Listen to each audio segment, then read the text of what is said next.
the future of Europe shifting east, I'm very much looking forward to discussing with this stellar panel whether there has been a shift of gravity towards the east within the bloc, where we stand with regards to the new Eastern enlargement, and regarding internal reforms in the Union.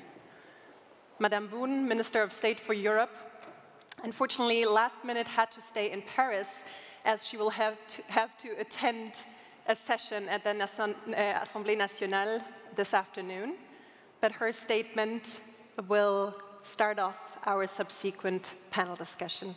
Madame Boone, over to you. Hi, thanks very much, ladies and gentlemen. And first of all, obviously, thanks a lot for inviting me to share some thoughts with you on the future of Europe. I'm very sorry I cannot be with you today, but as we live in a democracy, like many of you, Parliament has the priority. I'm sure some of you will know that Lührmann and myself have been very strongly engaged in the discussion on the future of the European Union on enlargement and EU reform. So that's why I'm happy that I can still make it by video today with you. Okay, so I will start with some general remarks and give a hint at the implication for Europe. And think since the title of the session is shifting to the east, I will try to show you that this does not matter so much. It's true that France is sitting on the western end of the continent, and almost everybody else in the EU is east of us. So in a way, you could say that the notion of a shift to the east for us is as old as enlargement, and that means that it's at least 30 years old. But we never feel like there is a shift. We always feel very much at the center of the discussion, first because we have developed a lot of new forms of cooperation with each and every member state, with each round of enlargement, but also because we feel that we have very much at stake with Finland, Poland, or Greece, to name just a few EU partners of the Republic President, but also of myself, to make sure, in a way, mimicking what Germany has been doing, to visit all the countries in the EU, to be much more present in the Balkans or the east of Europe. That was the case with previous presidents. And what the war in Ukraine has been telling us, obviously, is that there is a common destiny of all countries west of Russia. And that in this sense, you could almost say that the West starts in the East, in Finland or in Latvia. And this was something on which the president very much focused in Bratislava last May.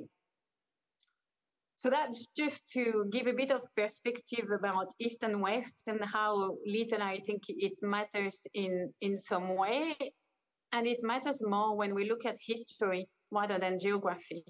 Because in a lot of discussions we have on the future of the EU, on enlargement, what really matters is how Hungary has been living through the past 30 years, how Poland has been living through the past 120 years, how the Czech Republic or the Slovak Republic have been going through the end of the Soviet Union. And those history matter a lot more, I think, than the geography. Okay, so since I'm talking about history, I think what we're getting through now is also a historic shift, not only because of the war in Ukraine, but also with the growing assertiveness of China, and I should add potential development in the US. And this has three implications for Europe that I would like to share with you. First, the East. Obviously, we have to continue with steadfast civil and military support to Ukraine and especially with what's happening in the Middle East, making sure that no one can believe that we are forgetting about Ukraine. We are not. We are doing as much, and we will continue to do as much as what we've been doing so far. And this is why enlargement is so important, and why the work on enlargement is very important. It's not only about the bilateral relationships, which we have been developing, but it's also about stepping up cooperation with the candidate countries and with the countries who are at the moment on the eastern border of the EU. If I had to put things very simply, those countries will be with us, or we run the risk to see them shifting towards Russia, to have more interference from China and other countries which are not necessarily friends of the EU and friends of democracy and human rights. So that's the first implication, enlargement to have the country with us and not against us. The second thing is obviously, if I stick in a geographic environment, the center of Europe, and by that I mean Brussels, Luxembourg, and Strasbourg, where we all convene regularly, because in about 7 months, we will start discussing the new EU Commission. We will have a new European Parliament, and we will have to define a new agenda for the next years. And this new agenda, it has to be very clear that it is about the future of the EU. We will need to review the policies that we have been undertaking as 27 to project ourselves in the way that we can define policy priorities for the 30, 35 or plus countries that we will become. And for this, we need a very good and clear political outcome of this election. We need a parliament that is clearly, positively forward-looking to enlargement and to reviewing the policy of the EU to make it more fit for this more dangerous world, and to make sure that it's also more flexible and more agile. And in that respect, we will also have to think about gradual integration for all the candidate countries, because we need a more dynamic and positive pathway for the countries which are candidates on their way to the EU. And the third point I wanted to highlight is that we will only succeed as an EU, and we will only succeed in the East if we are very strong all the west of Russia. It obviously has to do with Germany, France, Italy, and Spain, which will account for as many people as the 31 other countries in the EU enlarged to the Balkans. But not only, we need everyone to be, to the Balkans, Ukraine, and Moldova, sorry. But we need to be strong in its economic terms, all of us, to be able to be a geopolitical power that can play on par with the US, China, India, Brazil, and the other large regions. And for this, we obviously need to refine and better define our agenda of autonomic strategy or sovereignty, but definitely have a strong industrial policy, a strong energy union, a strong financial union, because this strong economic and financial package will determine how strong we can be on the world stage. This is why we have insisted so much together with Germany to make sure that we have a review of the functioning of the EU at the same time as a review of the enlargement process, and as the enlargement process is getting through. So that is my third point. And at the end, I think there will be only one Europe. It won't be Western, it won't be Eastern Europe, it won't be old, it won't be new, but it will be a new EU that is a strong political, economical, industrial, and security partner to all our allies.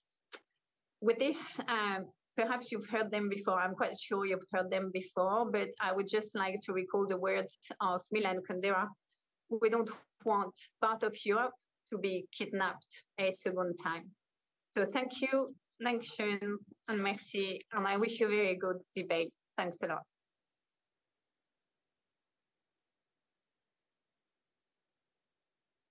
Thank you very much, Ms. Boone, and we will gladly use your comprehensive and thought-provoking remarks on how to react to this historic shift, what the EU has to do now, how to act. We will use this as inspiration for our upcoming discussion. We'll send kind regards from Berlin to Paris. Merci beaucoup et bon après-midi. Thank you. So now I would like to extend a very warm welcome to our panelists. First of all, we have Ivanna Klympush-Tsintsadze joining us in a moment on screen here. There she is, wonderful. Ivanna Klympush-Tsintsadze is chair of the Committee on Ukraine's Integration into the EU of the Verkhovna Rada in Kyiv, right now joining us from Madrid. Welcome, wonderful to have you. Thank you. Here on stage now will join me Anna Lührmann, Minister of State for Europe and Climate at the Federal Foreign Office here in Berlin. Thank you. Have a seat. As well as Marko Mihkelson, he is chair of the Foreign Affairs Committee of the Estonian Parliament. Thank you for coming.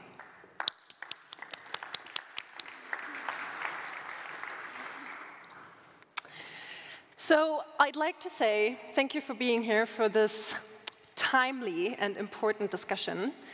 And even though this is probably one of the most overused phrases of conferences, I still want to use it because I think it's more than accurate. It is timely because after years of standstill, the horrible full-scale Russian invasion of Ukraine has demonstrated even to the most skeptical the geopolitical importance and necessity of enlargement to the east and southeast. And it's more than timely because not even 3 weeks ago, the European Commission has published this year's enlargement package, recommending that the European Council starts negotiation talks with Ukraine and Moldova, as well as Bosnia and Herzegovina, and grant candidate status to Georgia. Enlargement, we already heard that, needs to go hand in hand with a deep and prompt reform within the Union, so we will also talk about that. And we will have time for questions for you in the audience here as well as at home at the end of this discussion.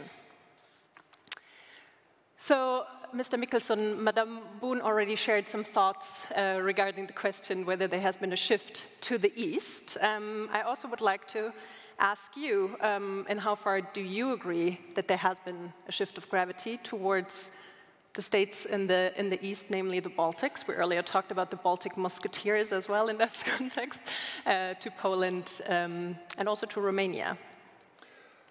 Thank you, Alisa, very much, of course, indeed. And this is a very timely discussion about the future of Europe. I would actually agree with the French minister about how we should think about what is going on. And this is building Europe we actually never believed is possible to see happening. 2 days ago, I was in Kyiv, met President Zelensky, and actually his message to European visitors was very clear. Please do everything that in 2 weeks' time, the heads of governments who will get together about to decide about the enlargement process, please give this positive message to Ukraine. And this is not only for Ukraine or Ukrainians in general, but also for those who defend us, all of us, in the eastern and southern front lines against barbaric aggression of Russia. And I would also recall a little bit where are we right now and how important this shift is in general terms. I was on Maidan in January 2014. Then Ukrainians took European flags and stood against corruption, stood against bad governance, and also, of course, attempts of Russia to invade politically in Ukraine. And they were ready to sacrifice their lives in the name of being part of our space values and Europe. And throughout 8 years, since 2014 till 2022, it was nearly impossible on political level to talk about European perspective for Ukraine. And where are we right now? We are talking about negotiations for membership, both for Ukraine and Moldova. And this is something where we have to really argue that and really stand above perhaps those technical nitty-gritty issues within the EU, that we have a chance to give Europe and European Union the whole new meaning in many ways. And this is where it's so critically important right now to support those efforts Ukrainians, Moldovans, and others do. So I understand correctly, you find the shift to the east in terms of enlarging towards Ukraine and Georgia very important, not so much to think about east and west within the bloc. Yeah, but I argue the countries who actually became members of the European Union, like us, Estonia, 20 years ago nearly, or our fellow neighbors to the south. Actually, the example of our development throughout these 20 years gives a good message, actually, to Germany, to France, to everybody, that this is really, very good to invest both politically and economically into these processes, and also strategically. And what is most important today, to make sure that this not only dream but real steps to enlarge Europe will happen in real terms. We have to win this war. We have to help Ukraine to win this war, and Russia must be strategically defeated. Otherwise, we cannot build Europe whole and united. Mm-hmm. Then, Ms. Lührmann, let's look into the enlargement process. Where do we stand right now? What are your expectations for the European Council meeting December 14th, 15th, especially now after Prime Minister Orban sent a letter threatening to block not only financial aid to Ukraine, but also the opening of the accession talks? Well, I think the case for Ukraine's accession to the EU and also for opening accession talks has been made very clearly by the Ukrainians themselves and also by the Commission as the guardian of the treaties that carefully assessed how and why Ukraine is now ready to take the next step of starting accession negotiations. And I think it's very clear that we have to remind ourselves that this enlargement process, it's not about money or funds, because we already start discussing about these things right now. It is actually about the flag. I mean, as you pointed out with the Maidan protests, it's about the flag and the values for which it stands. It's about democracy, human rights, about the hope to live in this union that grants freedom, peace, and stability. And therefore, I think we all, as Democrats, really have to support these efforts in Ukraine, but also in Moldova, in the countries of the Western Balkans, also in Georgia, to move towards this ambition of living in the space of freedom and democracy. And therefore, I expect that the European Council will also follow this recommendation of the European Commission, carefully crafted, to start accession talks with Ukraine and Moldova, to grant candidate status also to Georgia, where really you have a population with 80% that is fully enthusiastic about this European perspective, and now the government also picks up pace at least a bit. Therefore, I think that's important. And when it comes to letters that Mr. Orban writes, I think, we have to, in the EU, react to those kind of letters with a bit of calm and self-confidence. It's very clear that Viktor Orban needs the EU more than the EU needs Viktor Orban. And with that in mind, we have to start the negotiations now for the OICO, and I'm quite confident that in the end we will see the result that the Commission also envisioned. Mm-hmm. Ms. Klympush-Tsintsadze, we ride on this optimism of Ms. Lührmann, and we don't say if, but we say when the European Council begins accession negotiations, it will be under the so-called new enlargement methodology. And just as a reminder for everyone, the new methodology from 2020 reorganized the negotiation chapters into clusters to ensure a faster and smoother process of opening and closing.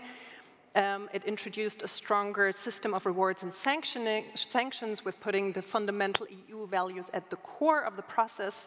And it also, and I think there's a very important part, established the possibility of accelerated and gradual integration of the potential candidate into EU institutions, funds, and policies.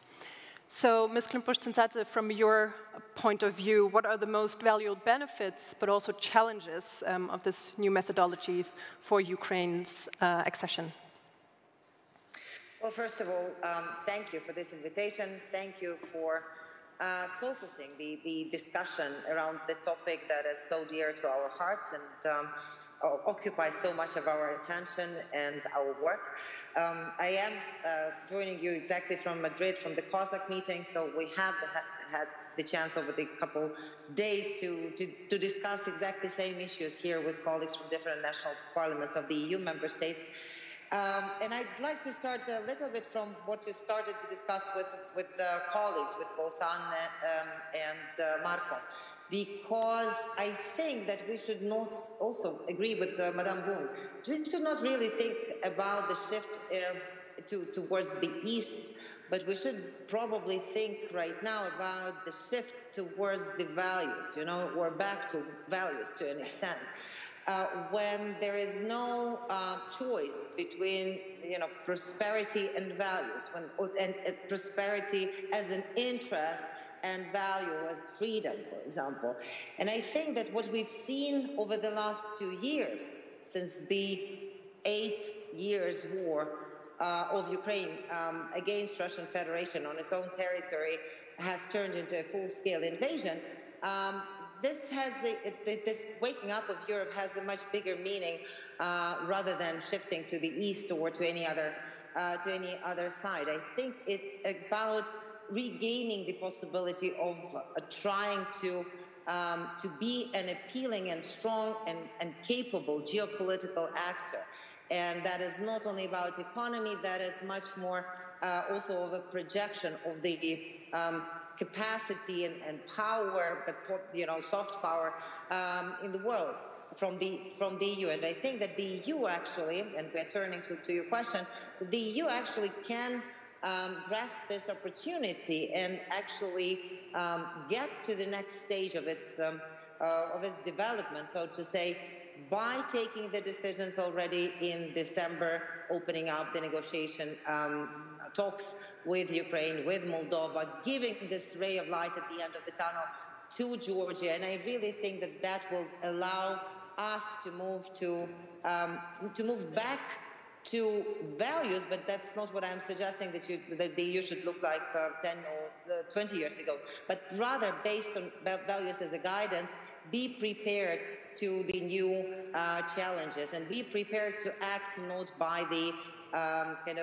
realpolitik approaches of the 19th century, but based on values of the 21st century. With regard to Ukraine, obviously, we deeply appreciate the speed and the tectonic changes that have been happening with regard to our candidacy status. I think that Ukraine has shown that irrespectively of having to fight this brutal war with Russian Federation, we are capable at the same time to focus on our homework and are capable of delivering as well. And I think that also what has been happening in our discussion with the EU, that has opened up also the possibilities or renewed the possibilities for other countries, for Western Balkans as well. We hope that we will be all together capably joining and strengthening the EU in the future. With regard to technicalities and specific stages, I think we are interested in trying to deliver as soon as possible the transformation that is needed to be able to join the EU. But at the same time, we understand that our first and major priority is to win this war. Without that, we cannot fully concentrate exclusively on the reform agenda. We cannot exclusively concentrate on recovery, on making sure how do we re-engage and return our citizens and so on. So the first and foremost task for us is to ensure that we are all on the same wavelength and that we are ready to engage in this battle to defeat Russia, that we are not afraid and that we are not having any second thoughts with regard to how this war has to end, in order for all of us to actually build that Europe that is based on values. Thank you very much. And if I can stay with you for a moment, you've already spoken about the homework, and I think we heard from the Commission that Ukraine has impressively completed well over 90% of the necessary steps, and the areas for improvement are related to tackling systemic corruption, finalize the reform of the legal framework for national minorities, and implement the anti-oligarch law. And now you already said the priority is to win this war. It's despite having to fight this brutal aggression at the same time. What do you tell critics, those who are skeptical that Ukraine is able and will be able to further strengthen the fight against corruption? Well, first and foremost, I think this is a disease that is not only a problem for Ukraine. We have seen many unfortunate cases across European states with corruption, and that means that probably you cannot root it once and for all. That means that what's important, that Ukrainian institutions that we have been building from the 2014 after the Revolution of Dignity, like the Anti-Corruption Bureau, like the Anti-Corruption Court, like the Agency for Preventing Corruption, have to start delivering the results. And that's exactly what will be the best kind of judgment of how we are proceeding. So we, as those who have been participating in building this infrastructure, anti-corruption infrastructure, are very, very hopeful that that finally the fruit will be, given by their provided to the society first and foremost, because it's not only that the European Union wants us to tackle the corruption. I think the intolerance to corruption right now, especially during the full-scale invasion, has grown immensely among the population because of the bleeding that we are going through and the necessity to use every single penny for the support of our security and defense capacity. So that's one thing.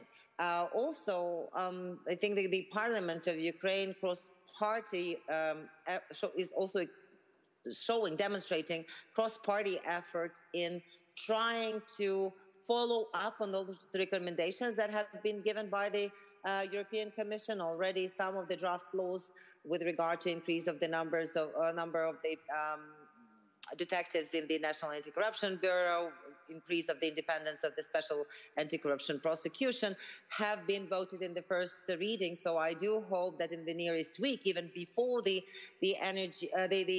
European Council, we will be able to already show some results. Some other initiatives also are already registered in the Parliament. Well, those probably won't be finished in the discussions by mid-December, but I think that was not the expectation also of the European Commission.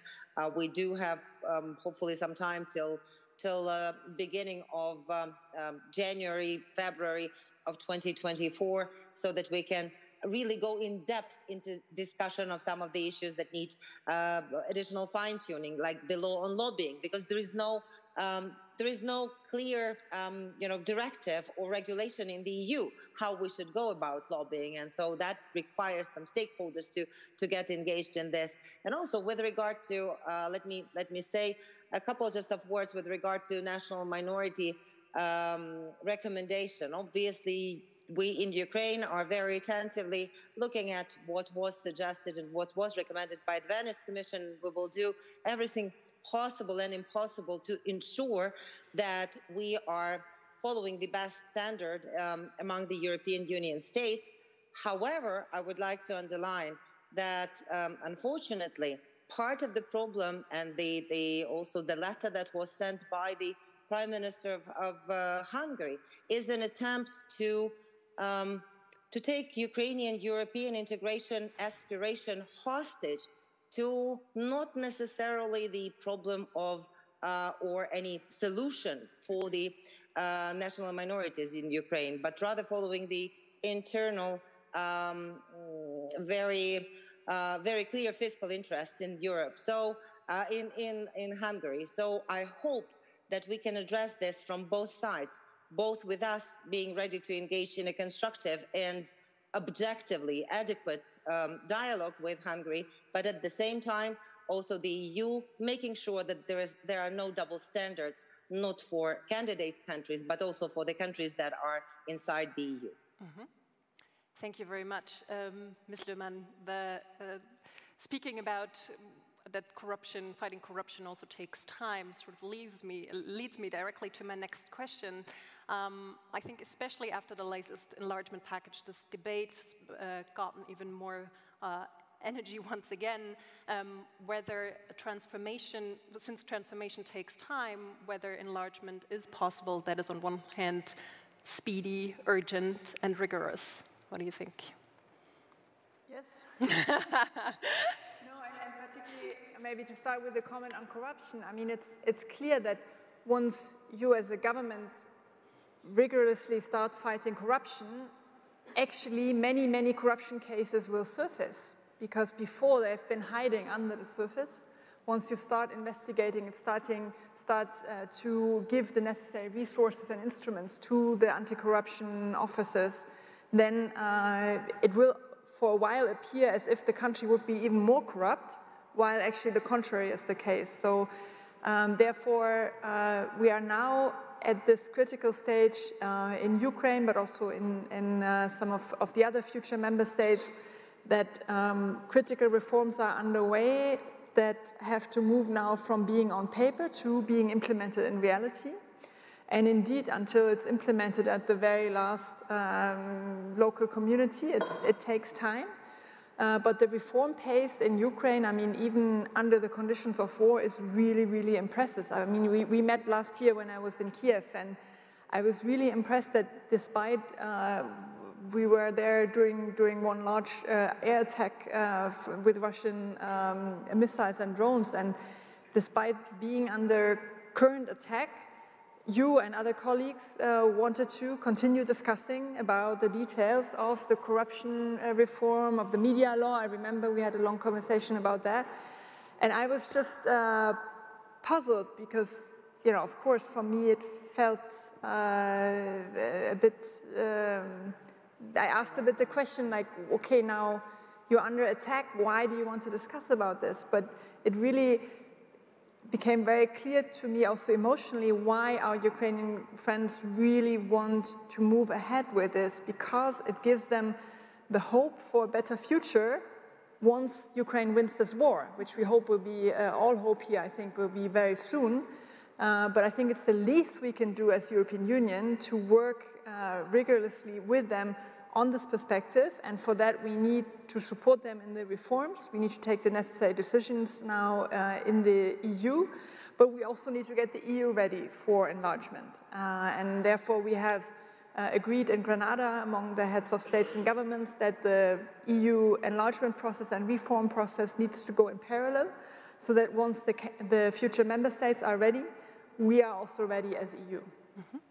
We'll get into the reform process just in a moment. I found it interesting that obviously when speaking about accession, there's also this argument that with a couple of candidate countries, there has been these criteria, there have been reforms, but still we are where we are, and obviously the political will change, but maybe we can talk about that later when we talk about the reforms as well. Maybe just one sentence. Yeah. I mean, it clearly depends on the political will in the candidate countries, right? Mm-hmm. I mean, there are some candidate countries, namely Serbia, for instance, where it's clear what the reform track towards the EU is, but where actually also the Commission has noted that not much has happened. On the contrary, in some parts, media reform, there were even steps backward taken. So, of course, this whole process of moving into the EU depends on the political will of government, of parliament, and we clearly see this political will in Ukraine, in Moldova, also in Albania, for instance, and some other countries of the Western Balkans, but we don't see it in other countries, and I really encourage also everyone in these countries to put pressure on their governments to actually ambitiously go forward with this pathway. Mr. Mihkelson, I think we still do have to address the elephant in the room. You earlier said we need to win this war, but we also need to think about, as it becomes more and more likely that Ukraine will qualify to become a member of the European Union while it's still under acute Russian threat and not yet under NATO protection. How can and must the EU prepare for that? This is a very good question, but let me zoom a little bit out from these discussions about the Ukraine's readiness to move on. I'm 100% optimistic about knowing so many Ukrainians that they, and the freedom-loving people, you know, they will do whatever it takes to match those criteria and to go through the necessary reforms. Yes, we know it will take time, but the path is there, and this is now what I would like to say is that us as a democracies, at a time when democracies worldwide are under enormous pressure. We talked about this earlier today as well in another panel. So we don't have today luxury not to reach out to the people who would like to become members of European Union or members of democratic wider community.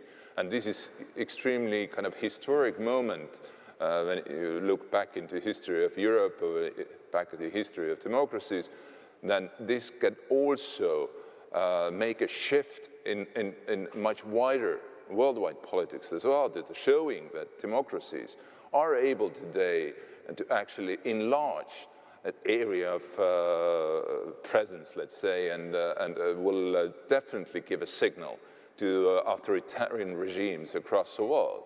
And this also, the success of this endeavor very much depends on the position, geopolitical position on a global stage.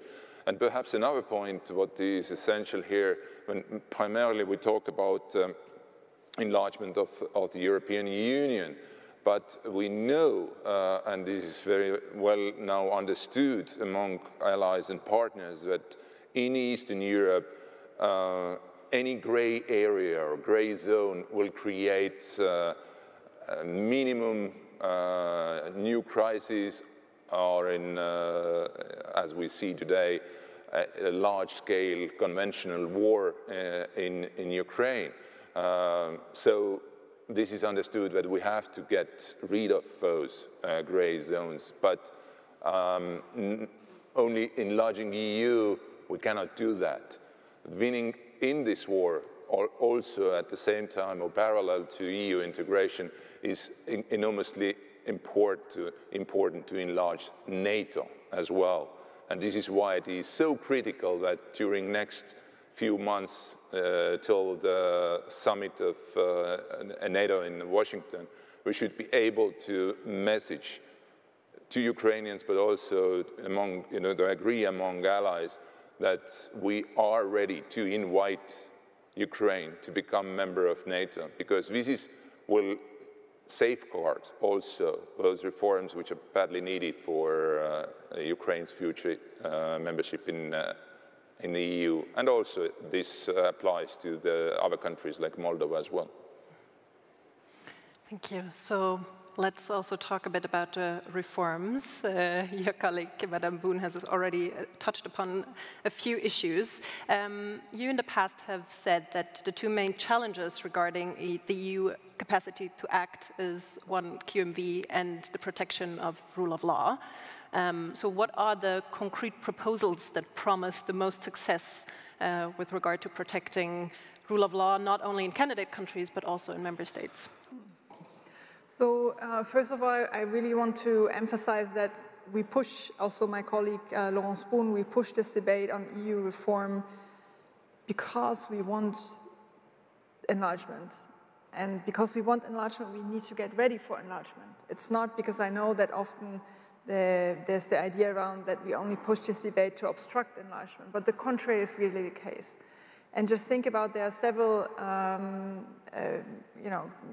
issues in the EU at the moment that maybe in an EU of 27 that look a bit like a detour, but once we're 36, they will actually turn out to be a dead end. Right? And this is why the Franco-German expert working group has called their report "Sailing on High Seas." So we need to get ready as an EU to really sail with more member states in rough waters. And number one that I'm thinking about here, of course, is the capacity to act, so that we are able to move ahead, to decide more quickly. Therefore move some issues that are still within the unanimity to open that up for qualified majority voting, so that not one or two countries can block the whole union to move ahead for issues that might not even be related to the issue that we actually want to vote about. Second, of course, the rule of law. It's the basis of everything that we work on.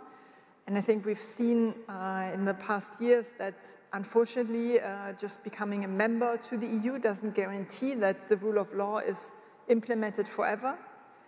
And and therefore, I think we need the instruments that we currently have to protect the rule of law, the Article 7 procedure, but also the conditionality mechanism that blocks certain EU funds in case rule of law standards are not implemented. We need to improve those mechanisms, for instance, make sure that they are applied in a more swift way. Also maybe think about the steps that are taken in these mechanisms also require a certain majority, maybe to simplify that as well. And also to make sure that these instruments apply to the rule of law, but also to the other values that are outlined in Article 2, democracy, human rights, and such. So I think that there is quite a need to have those debates, because really, if we can't rely on the rule of law, we can't rely on the things that we agree on in the EU to be implemented, and I think that's really important. Mm-hmm. Then maybe just a question on the report of the German Franco working group. Mr. Mihkelson, from your Estonian perspective, what did you think of the proposals to extend the QMV?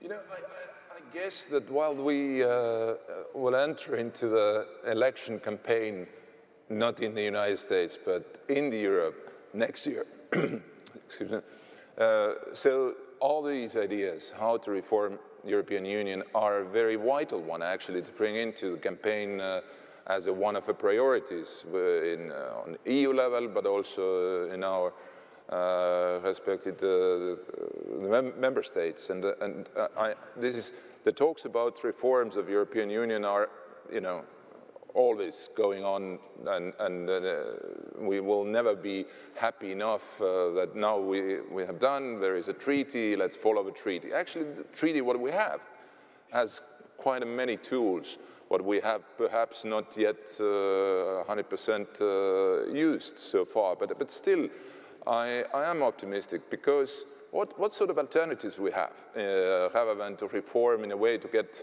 to be fit, the popular word, to be fit for new Europe, or for a new European Union. Yes, there certainly could be interesting debates about QMV, for instance, or how many members should be in the European Commission in the future, or how do we construct European Parliament, and how the European Union all in all will look like. Then we'll have 35 members. But again, at the same time, we are not in a kind of bubble, only thinking how we should construct our own institutions and so, but we are in this global world, which also, makes quite a big impact on us, and what kind of choice we have rather than to stick together to find best possible ways to be to construct our work within the European Union in the way that we effectively tackle those major global problems like climate change or security challenges from south or from east, or last but not least, how do we handle Trump's administration in coming years, if that will be the case from November next year. So a positive assessment of the proposals of the Franco-German working group? I think that, you know, the ideas, whether it will come from France or Germany or from Estonia or even from Hungary, that will, end of the day, form our collective understanding, a kind of common understanding, how do we should move ahead. Mm-hmm. Yes, the European Union today is more interesting in many ways, to put to use this word, than maybe 5 or 10 years ago. But certainly, as I said, we do not have any alternative. Mm-hmm. If we want to defend our values and the space of freedom, rather than to, you know, agree upon how we should move on. Mm-hmm. Ms. Klympush-Tsintsadze, over to you, and then I open it for questions here in the room. Another goal to ensure smooth enlargement is to improve support of the Commission and Member States to the candidate countries. Can you tell us what would be the most important support for Ukraine?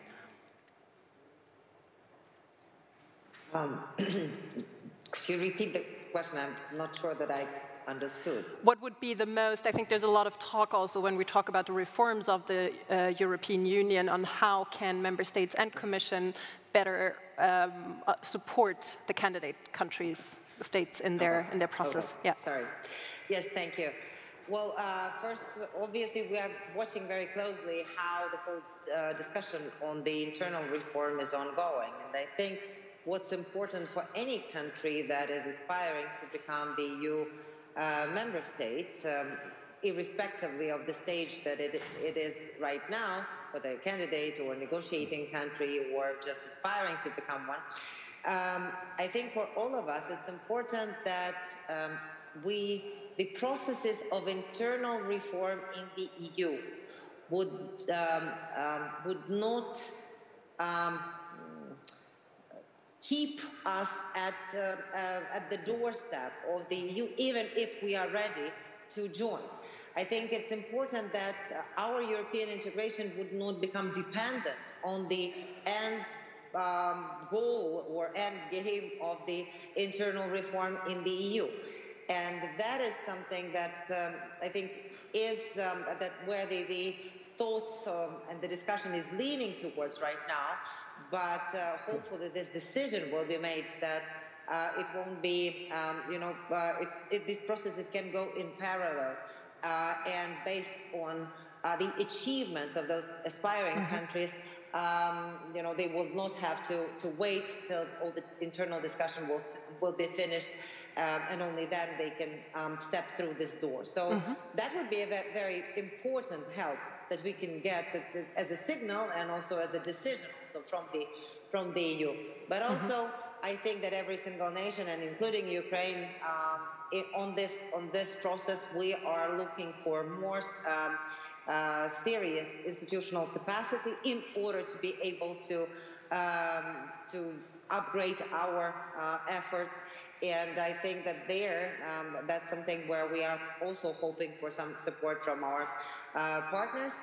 And as well as making sure that we can learn from both positive experiences, but also from mistakes that were made on that road. And one more thing, obviously we understand that some of the policies will have to be rethought and reconsidered.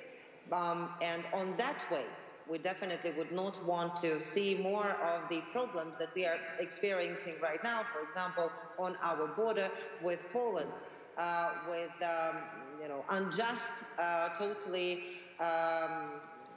ununderstandable blockade of our exports and imports going in and out of the country. And there, I think the best help would be the European Commission's direct engagement and actual leverage that it should have in order for such cases not to be happening under the false pretexts. Mm-hmm. Thank you very much. I see a question. I unfortunately don't see a lot with the light, but there is a question in the last row, the lady. And I will pool 3 questions. And please briefly introduce yourself, be brief and concise, and address it to a panelist if possible. So I'm Heather Gravey from Bruegel, think tank in Brussels. So question mainly for Minister Lührmann, but I think there will be Estonian views on this too. So there are more than 100 veto points in the accession process, more than 100, for opening and closing each chapter, plus, of course, at the end, moving to ratification. All the member states have to agree unanimously, which means there will be many more letters, like the one we saw, which will seek to defang the conditionality mechanisms on rule of law and other things. Is it time to move to qualified majority voting on opening and closing chapters? Mm-hmm. Thank you, Heather. There's a question over here in the middle, please. No, sorry, here, yeah. Yeah. Yes. Thank you. Bring Ms. Tabaku in, thank you. Evgeny Preherman, Minsk Dialogue Council on International Relations in Belarus. So in the 90s, when enlargement was seen as the EU's most successful foreign policy, the EU still came to realize pretty quickly that it needed something else. And this is how we got first the European Neighborhood Policy and then Eastern Partnership. Now that all the eyes are again on enlargement, we hardly have any discussion about something beyond that in terms of the region. The Eastern Partnership is essentially dead. European Neighborhood Policy, well, lost for the lack of a better word. So do the panelists think that even today there is intellectually and politically space to start that discussion as well? Because, you know, I assume not everyone to the east of the EU will be able and willing to join the EU as a member. And over here to Ms. Tabaku, join us from Tirana.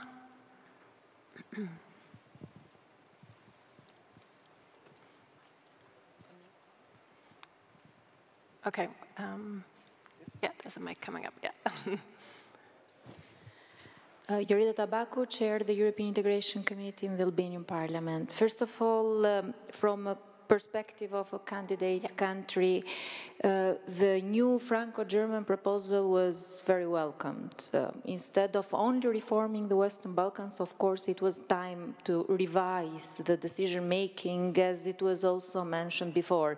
Because it is true, the new methodology, it should be flexible, but it is the first time it's being tested. No one knows how it will work in practice. But I had a question for the Minister on the Berlin process. Minister, the Berlin process started by Chancellor Merkel a long time ago when the accession process was stopped, to give some positive signals. Now, hopefully with a positive decision of the Council in December, moving for some countries to another stage, for Albania starting talks, do you believe that the Berlin process should continue? It is true that it also has a component of the civil society, but already Western Balkan countries are engaged in several parallel processes. The economic and political community, the Berlin process, I can name you 11 other initiatives in this regard. And for us, the ultimate goal is, of course, accession. What do you believe it will be the future of the Berlin process when countries move to another stage? Thank you. Mm-hmm. These were all questions for you, Ms. Lührmann, as far as I understood.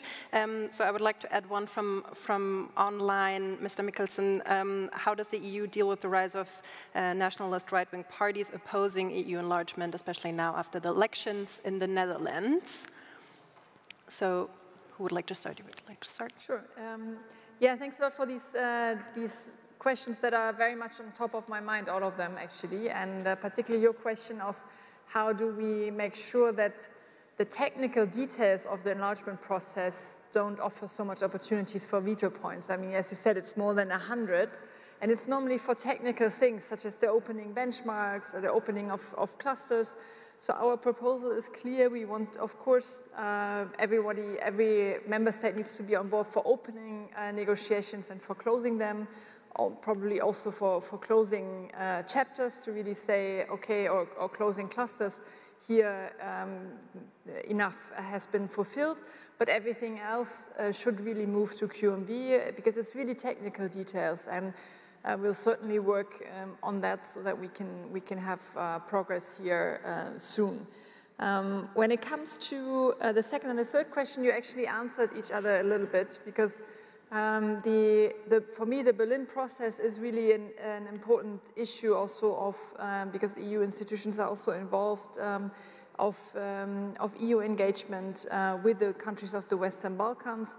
And I think it's an important instrument in addition to enlargement policy, but at the same time, it also helps the countries to get ready for enlargement because the main, or one of the main aims is the integration of the market also in the Western Balkans. And I think it will be easier for countries of the Western Balkans to be integrated into the EU if they also manage to first tear down the borders and the obstacles between them. Therefore, I think the Berlin process clearly has a function also in the coming years, as hopefully not only Albania but also the other countries in the region develop more dynamics and speed towards the European Union. And also for getting ready, for instance, in the field of also issues such as the green agenda and getting ready in terms of environmental and climate standards. Here, the Berlin process can help those countries. Mm-hmm. Thank you. Maybe I turn it over to Ms. Klympush-Tsintsadze for some final remarks before Mr. Mihkelson has a word. Well, just to add that I think that we have to understand even from this discussion that everybody along this way will have to change. You know, both Western European countries, Central Eastern European countries, those aspiring countries and so on. I think the Western ones will have to remind themselves that that prosperity and values go hand in hand. Some of the Eastern Central European states will have to remind themselves that rights and obligations are also going hand in hand, and you cannot take everything you want only from the pot that you are also you do have the responsibility to deliver upon, and us also having to change in order to make sure that we are up to the task and capably strengthening the union that definitely is reviving its appeal. Mm-hmm. Yeah, two points. One was about neighborhood policy versus enlargement. I would argue that both instruments what we had, kind of policies, both Eastern Partnership or neighborhood policy, they actually helped us to end of the day to bring us to the point we are today, that we are to start negotiations for membership with Moldova and the EU. But we didn't mention once the country who is temporarily occupied by Russia right now, which is Belarus. And as you know, people of Belarus and those who represent the free Belarus are very strongly today advocating the idea of future membership of Belarus in the European Union. So again, it brings us back to how essential and critical it is to defeat Russia in their wars of aggression and also liberate Belarus from the occupation of Russia right now, and then bring Europe to enlarge into Belarus in the future as well. But last but not least, about the elections, you know, we are all vibrant democracies. And you know, there is a people's will to make sure in which direction we should move on. But it also very much depends on us and political leaders to safeguard the kind of different kind of misunderstandings and threats, sometimes also disseminated into the heads of our public by those who would like to see European Union being divided and failing in those efforts, either to goes to the enlargement or any other policy. So I'm pretty much optimistic that we can manage and we will win. Mm-hmm. Thank you very much. So before I say my closing remarks, and there's going to be some movement in the audience, I already tell everyone that there is going to be coffee break after this next door, and we will meet back here at 4:30.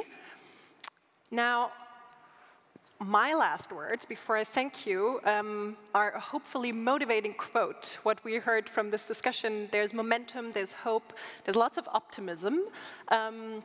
But obviously, as Ms. Klympush-Tsintsadze said, everybody has to change. This process will be tedious, it will be difficult, not just for the candidate countries, but also to a certain extent for the member states.